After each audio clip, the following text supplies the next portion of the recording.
अस्सलाम वालेकुम। आज ईद के दिन जाने कितने लोग सिर्फ कैमरा की आंखों तक मुस्कुराए होंगे। जाने कितनों ने अपने खोए मोहब्बत को याद करके आंसू बहाए होंगे। जाने कितनों ने किसी की तस्वीर को सीने से लगाकर रोया होगा। जाने कोई कितना खुश हुआ होगा। जाने किसी की हंसी ने कितने दर्द छुपाए होंगे। जाने किस ने किसी के लिए कितनी दुआएं मांगी हों। ऐसा हो ही नहीं सकता कि आज हर शख्स सिर्फ उदास और गमज़दा ही था। नहीं, बहुत से लोग खुश भी थे। शायद वो जिन्हें इनकी खोई हुई मोहब्बतें मिल गई, या शायद जिनके रूठे हुए अपने मान गए हो, या हो सकता है कोई साल बाद किसी के गले लगा हो और ये अमल इसके दिल को भा गया हो। शायद किसी के ख़ानदान की लड़ाई ख़त्म हो गई हो।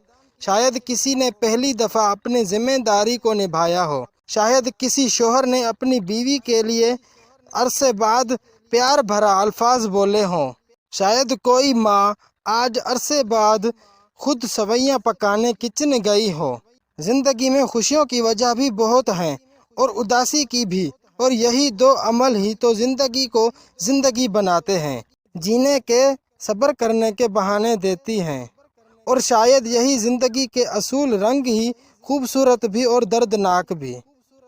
ऐसी अच्छी वीडियो और बातों के लिए हमारे चैनल को सब्सक्राइब करें। पोस्ट अच्छी लगी तो अमल करें और दूसरों को भी अमल करने की दावत दें। यह थी आज की वीडियो, तो इंशाअल्लाह नेक्स्ट वीडियो पे मुलाकात होगी। तब तक के लिए दीजिए इजाज़त। अल्लाह हाफिज़।